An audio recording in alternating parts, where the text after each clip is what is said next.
will be published in the website, in my website, michelangelo.cn, and you can read it and see it there. Minden esetre az összes adat és kép, amit ma este elmondok, azt a honlapomon, a michelangelo.cn-en nyilvánossá teszem. This is the most ancient civilization of Europe. Ez Európa legrégebbi civilizációja. And Hungary is really in the middle of it. Ennek a közepén található Magyarország. We are in about 5000 BC, millennium plus millennium more. The Ukrainians have a theory that this civilization, Tripilia, which extended in Ukraine.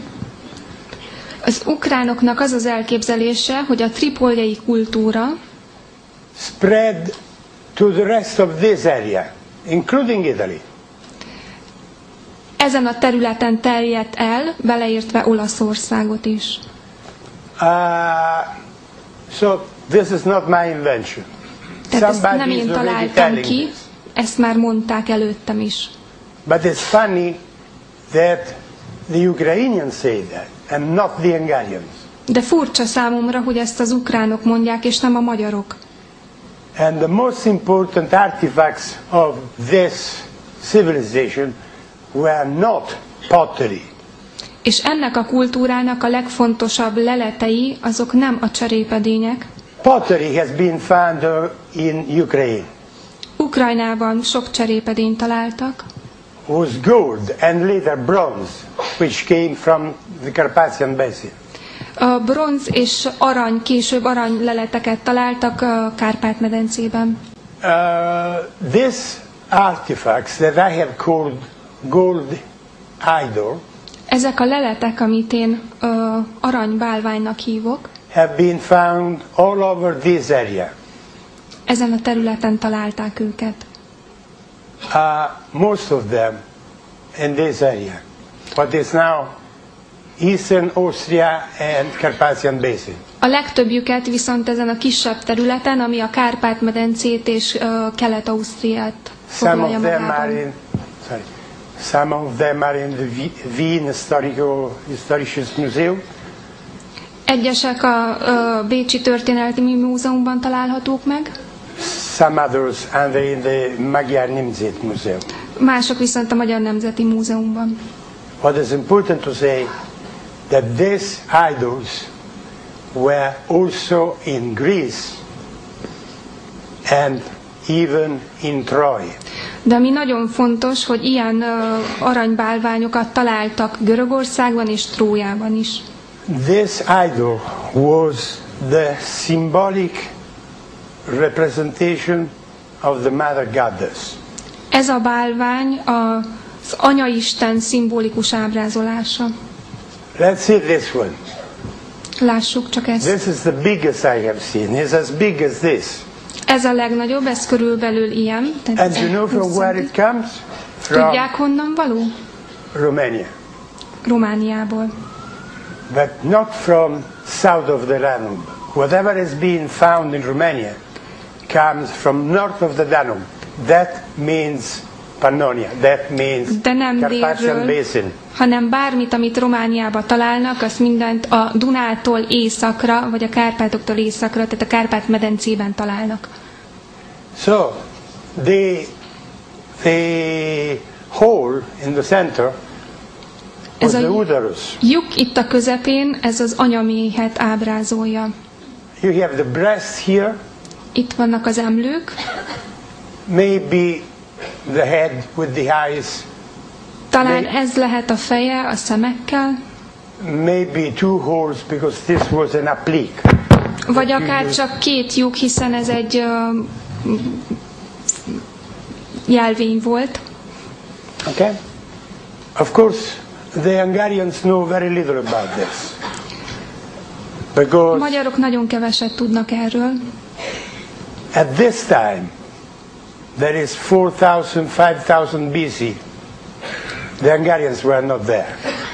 Mert ebben az időben, 4000-ben, 5000-ben Krisztus előtt a magyarok nem voltak itt. At that time the Hungarians were a barbaric population coming from Jugra.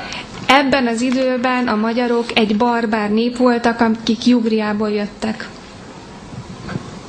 The Hungarians were not there. I will try to prove that the Hungarians were here. A magyarok nem voltak itt, de én most bebizonyítom, hogy igenis itt voltak. That these people are your ancestors, the people who lived here. Hogy ezek az emberek, akik itt éltek, azok az önök elődei. It will be very simple to show it to you. Because these things, which are 7,000 years old, moved from here to Central Asia. Nagyon könnyen be tudom bizonyítani, hiszen ezek a leletek, ezek a jelképek 7000 év alatt, 7000 évvel ezelőtt elvándoroltak Közép-Ázsiába.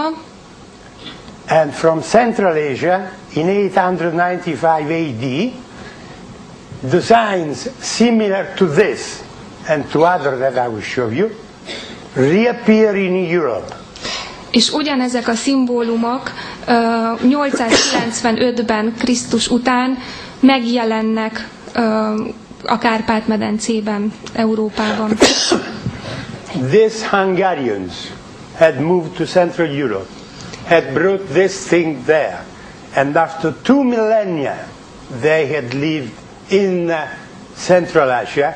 They still had the same symbols of their religion. A magyarok elvándoroltak Közép-Ázsiába, magukkal vitték ezeket a szimbólumokat, majd 2000 évvel később visszahozták ezeket Közép-Európába. These symbols do not have legs, do not have engines. Somebody must have brought it from here where they originated.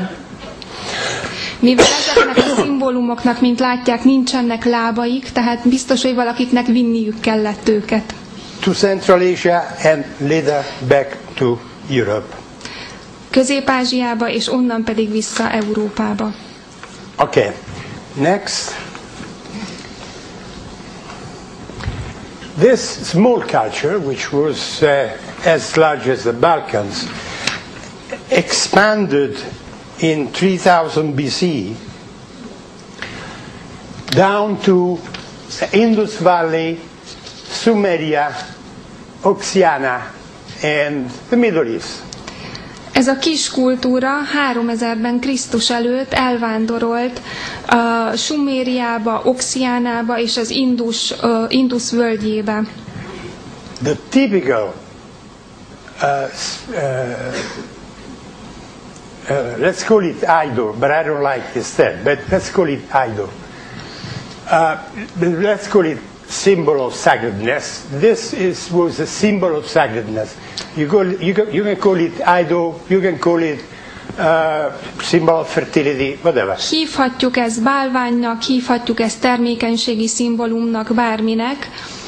De These symbols were important because the Hungarians for thousands of years have used colors and have hung to their colors these symbols, the gold idol, or other symbols that we will see, exactly in the same way as today we hang a cross. Ez nagyon fontos szimbólum volt, mivel a magyarok ezt úgy viselték a nyakukba akasztva, mint manapság a keresztet. How is it possible that that culture could expand to such a large area? Hogyan lehetséges, hogy ez a kultúra ilyen nagy területet tudott meghódítani? Next. Very simple.